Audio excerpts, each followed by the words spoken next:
4 mois après son départ, l'Hermione a fait son retour ce lundi après-midi sur les côtes françaises et sera présente à Brest toute la semaine.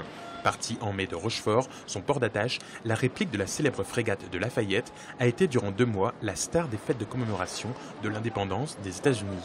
Un navire devenu, pour bon nombre d'Américains qui l'ont visité en masse, le symbole de leur liberté.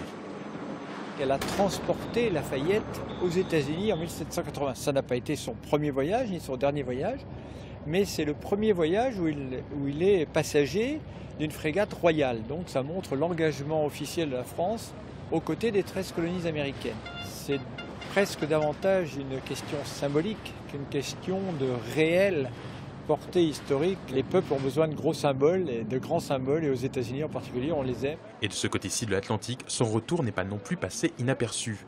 Accompagnée en mer par des centaines de bateaux, la frégate a vu des quais noirs de monde l'attendre à Brest. De nombreux curieux venus admirer le splendide 3-mâts et quelques passionnés qui suivent depuis le début le projet de reconstruction lancé il y a plus de 30 ans. On est toujours allés ensemble suivre la construction de ce bateau, on a suivi le blog de toute la traversée, voilà, et on vient l'accueillir. Ça avait quelque chose d'un peu irréel, d'un peu fou quand même.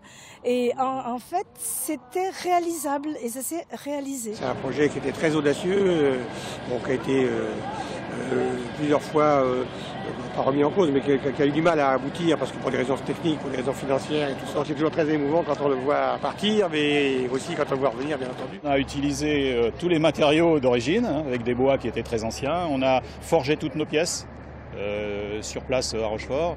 Donc on a vraiment une frégate identique aux frégates du 18e. Déjà à quai en octobre dernier, mais toujours en phase de test, la frégate n'avait pas pu être visitée par le public. Cette fois, ce sera le cas. Les visites de l'Hermione seront donc possibles de 10h à 19h tous les jours jusqu'à lundi prochain.